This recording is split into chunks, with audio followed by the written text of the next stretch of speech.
Welcome back to another Charlotte Legacy League where we have Dimir Reanimator versus Eldrazi Stompy. A huge thank you to the Patreon supporters who are helping the league and the YouTube channel. If you would like to become a supporter, please click on the link in the show notes.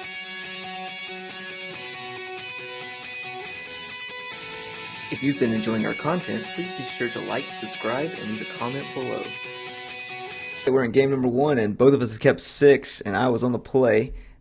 So we got Eldrazi versus Dimir, which is probably the two best decks in the format at the moment. We'll see Once Upon a Time coming out of Owen to try and piece together some Eldrazi spaghetti monster goodness, and I will try and stop him from doing that. I'm not very good at Dimir Reanimator. This is the second time I've played it ever, so I've been trying to branch out and see what else I can do besides lands. But as I go troll there, my water graves are underground seas, just because the water graves are in my other deck, or not, the underground seas are in my other deck, and we're gonna reanimate the troll. So here we go, kind of thing. It's no grief, but a wasteland will get us started at least. And I've got 6 power on the board, and I'm ready to rumble. See a Eldrazi Temple out of his hand, and we're on our way. Found an Entomb, but no extra mana to really work through that. I do have a Brainstorm in hand, but I think I passed because I don't want to Brainstorm lock myself. That's something that tends to happen if you don't have fetch lands or a way to shuffle your library, as most of you who play blue know. So got an Eye of Ugin here, and it looks like we're going to go for a Thought Not Seer, which I do have a Daze for, and I choose to Daze that. If I float a mana, just in case, Daze it, because that's what you're supposed to do, I think, and then I choose not to Brainstorm, so I don't Brainstorm lock myself. Not entirely sure what I drew there, but I know I'm attacking for 6, which is pretty important. Try to get this game over with as fast as possible. Still don't know what I drew, but there's a Brainstorm. We'll pick up 3 here. There's another Entomb. Wasteland, which is perfect for what we need, because we can take him off the temple. So if he doesn't have another way to produce double mana, then we're in pretty good shape. I think he does have a Cavern of Souls, so he can play a little guy, but not be able to block the troll with Super Menace. He does have a Fleshraker in hand, so he could Fleshraker this turn, and then he could do something else. Passes back over to me, and we just try and keep the momentum up. Attack for 6 again. I am Brainstorm locked at this point, but I can Entomb to shuffle my library. Pass it over to him, and he shuffles it up. See you in game number 2. If you've been enjoying our content, please be sure to like, subscribe, and leave a comment below.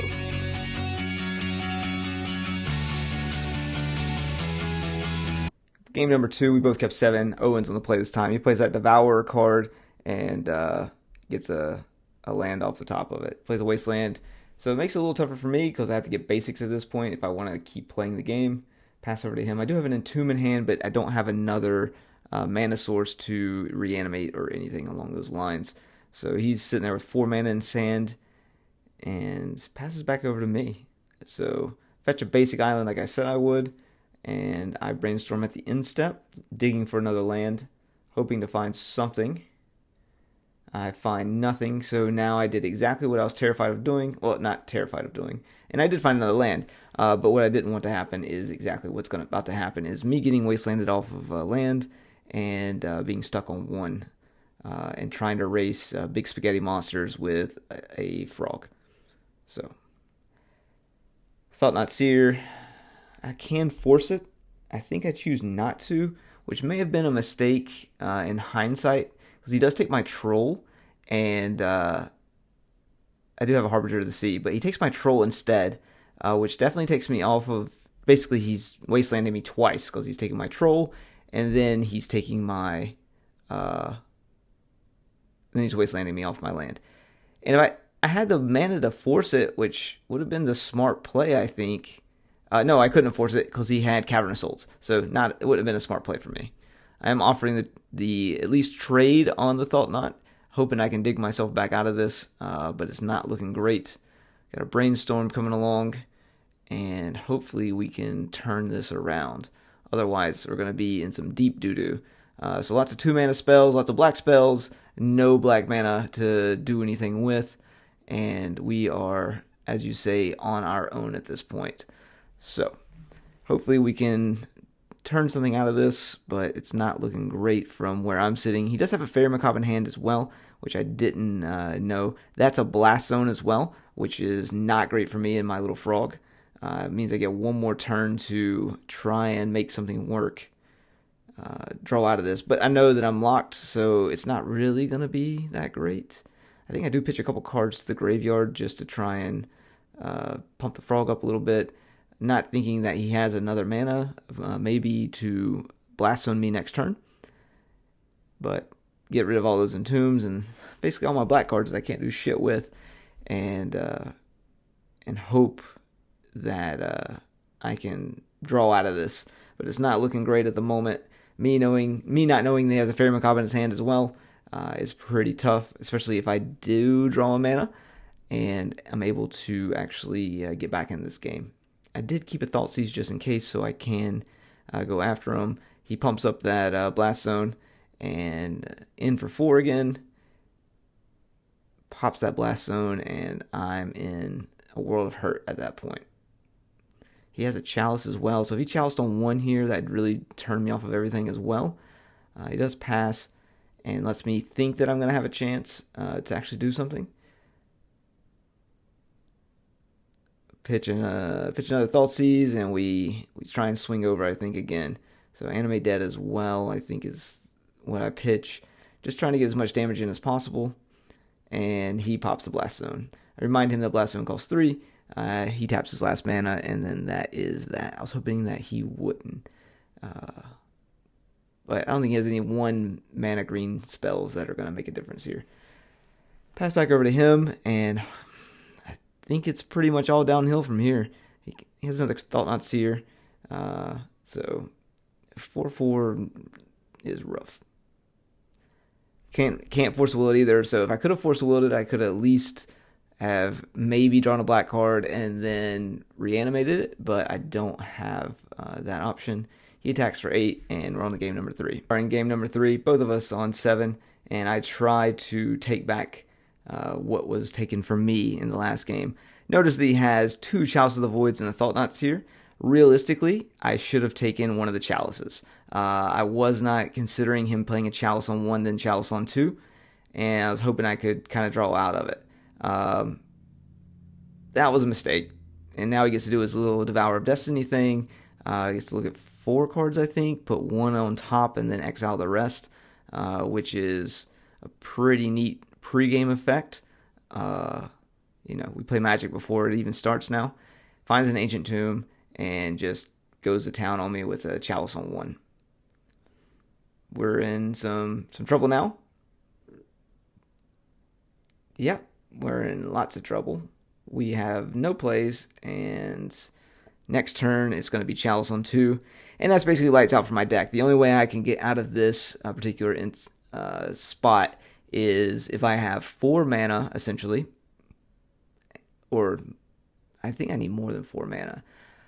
But I need to be able to I need at least 3 mana and 2 Consign to Memories, so I can cast a spell and then Consign to Memory and then duplicate the Consign to Memory to counter the Chalice trigger with the Consign to Memory duplication, because the original Consign to Memory will be countered on the Chalice. And that's what I'm thinking, is like, maybe if I draw out of this, I might get lucky kind of thing. I've got a Force of Will, but he has a Cavern of Souls and a Wasteland now, so it's not looking good for the home team at all.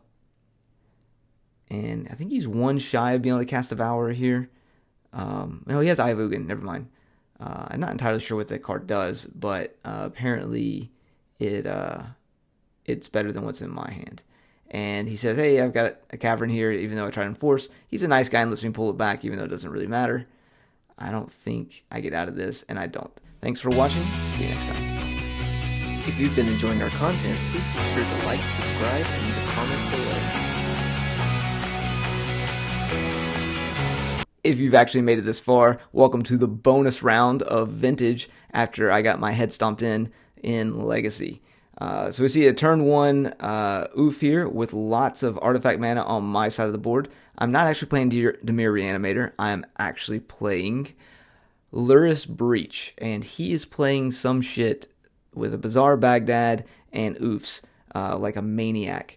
And I'm going to Lure and Reveal, try and get some lands underneath me, and see what I can do. I do find a Time Walk. I do have a Pyroblast, which just doesn't do shit against his deck. There's a Time Twister in my hand and a Breach in my hand.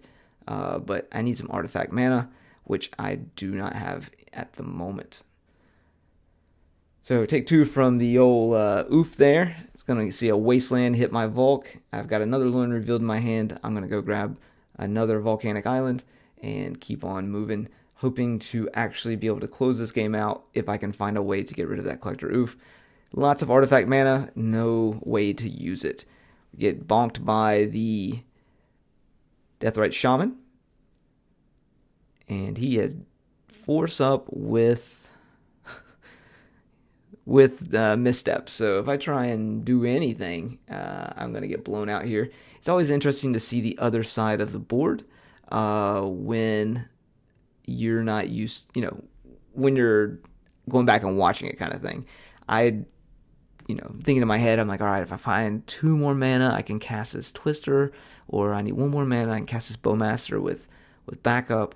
Of course, I go ahead and just jump right into it, and he forces me pitching Force, which leaves with a Misstep anyway. Me not knowing that would have definitely gotten me nowhere.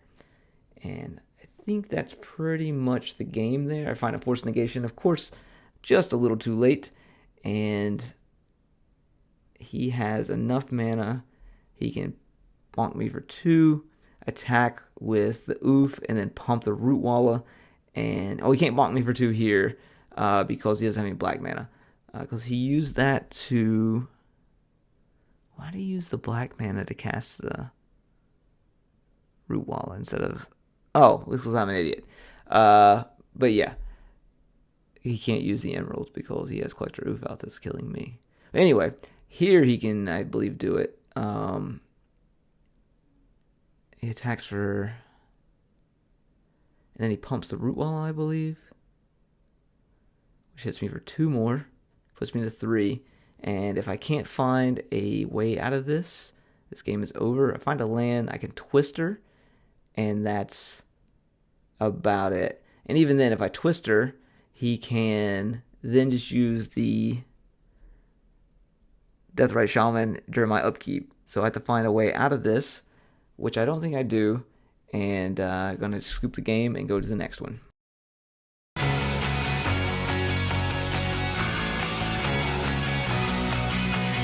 If you've been enjoying our content, please be sure to like, subscribe, and leave a comment below.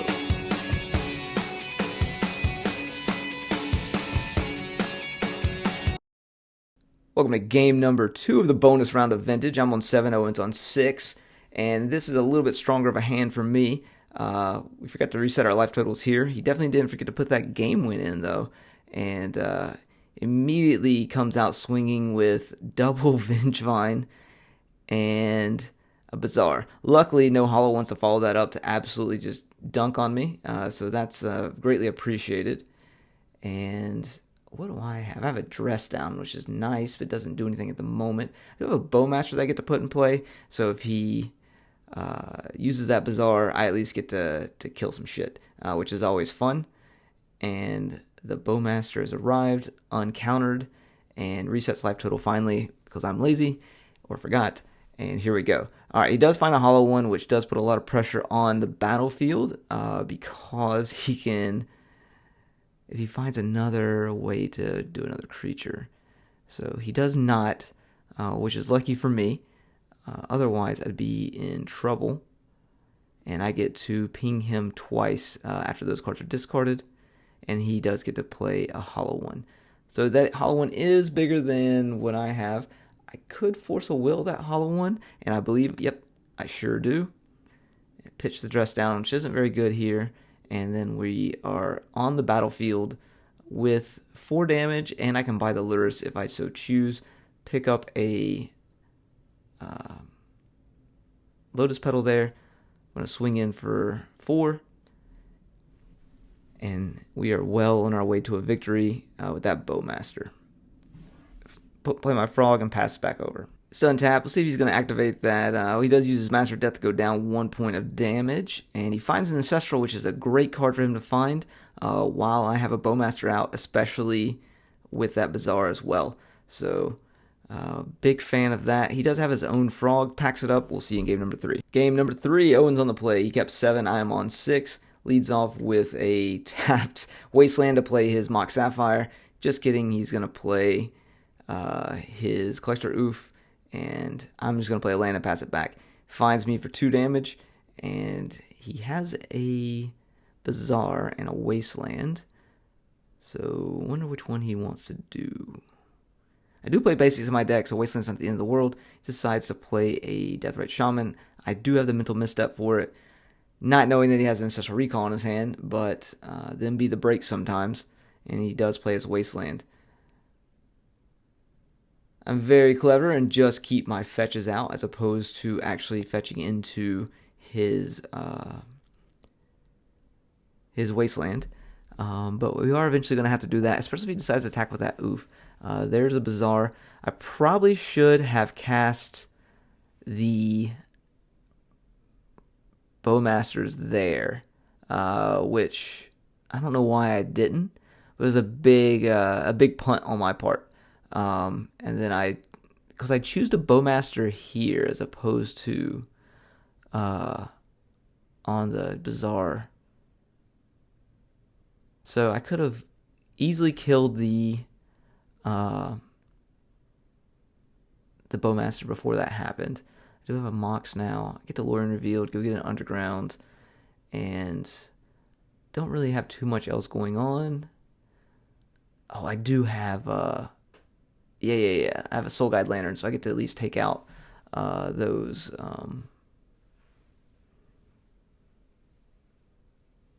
Vengevines. Alright, he's going to Ancestral. I'm going to get to ping him for 3. We talk about how stacks work, and I deal 1 damage to the root wall, 1 damage to the Keymaster Lady, and we're discussing like where we're at on the stack here, and I take out the Keymaster Lady. Oh yeah, Vengevines aren't in there. That's from last game. It just shows how much all this kind of runs together. So with this Bazaar out, he's in interesting shape. He can. All right, so he's got a Frog here. So got something interesting coming up in the next play. He's gonna pitch a Vengevine, and then he's gonna pitch his Key Lady. And then he's going to play a Hollow One. And then triggers on the stack, I'll pop the Lantern and exile his graveyard.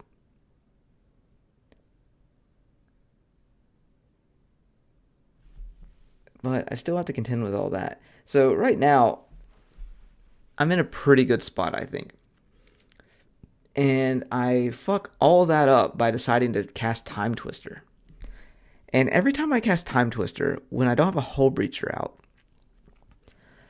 I basically just lose the fucking game, like, constantly. And it's like, I don't know, maybe someone can explain it to me. Because you feel like, yeah, I'm gonna cast a Time Twister, I'm gonna draw 7 fresh cards. My opponent's also gonna get to do that though, but I also get 7 damage just spread across everything. And that seems like a really good thing. Except when it's not, and your hand that you draw is absolute trash, and their hand that they draw is like gassed up. It's really tough to do anything. I don't know what I'm trying to say, but every time I cast Time Twister, I fucking lose the game. You saw the mysterious hand come over and help out with the dice. That would be Connor Panuccio bugging the shit out of Owen and I while we're trying to play this game, and him coaching. So now it's 2 versus 1 in Vintage. So lines are being seen that wouldn't otherwise be seen. like telling him to pitch his entire hand to his frog, because it's going to be 1 toughness bigger than my Bowmaster, my Orc army. So, yeah, fuck you, Connor, for doing that. Um, great that happened. Um, and now we get fucking Wasteland loamed out of the game because somehow this deck wins sometimes, and it's frustrating. It's probably because I cast Time Twister when I shouldn't have, because he was just basically drawing 1 card a turn, and I had a Bowmaster and he had a shit frog. I mean, his frog I guess could have jumped or whatever, but it just kept pumping out my Bowmaster. I had Underworld Breach in my hand. I probably could have just like drawn a little bit more or found something else, but no, I cast Time Twister, and now I'm in this position, 2 versus 1,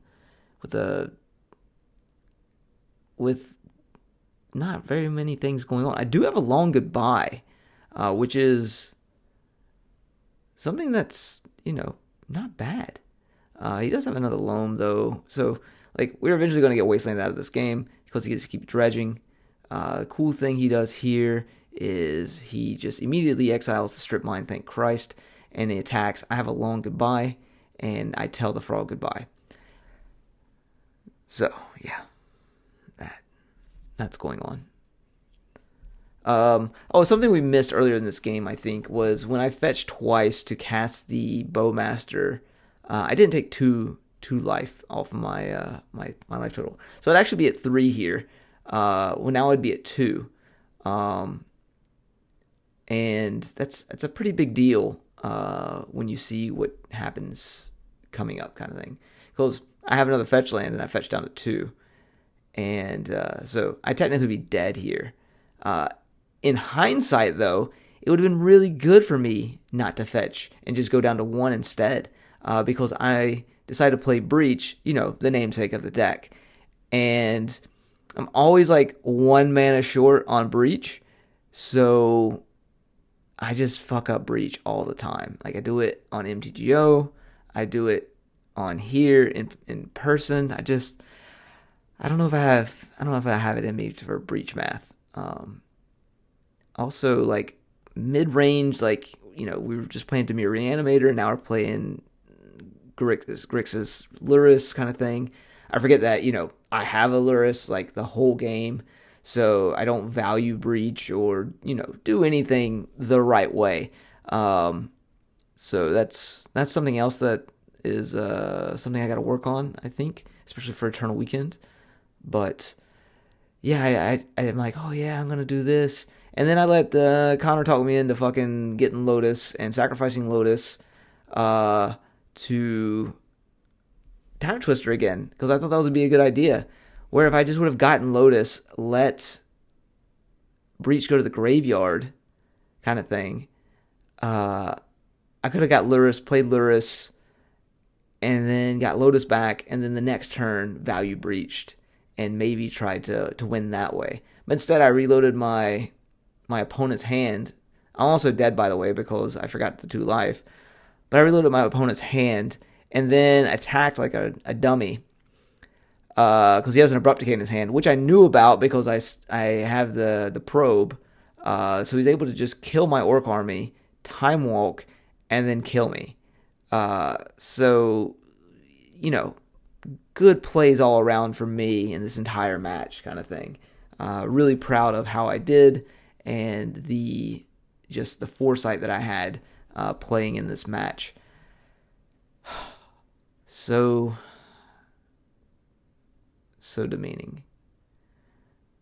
And he has like a Lotus, and he gets to do all kinds of stuff. Like, he can Abrupt Decay me by green, and then play the Root Walla, and then Time Walk, and then pump the Root Walla, and then kill me. And I'm just sitting there with a Flusterstorm in my hand, with no Fatal Push or anything else to go along with it. Knocking my deck over because I don't know what's actually happening. And, just like to say, thanks again, Connor. You asshole. Just fucking kill me already. The math isn't that hard. I realize I'm dead already because I I was like, oh, he has Abrupt Decay, and then he gets to play his Root Walla, and he gets to just pump the Root Walla on the next attack. And he has a Vengevine, so yeah, that's game over. Thanks for watching.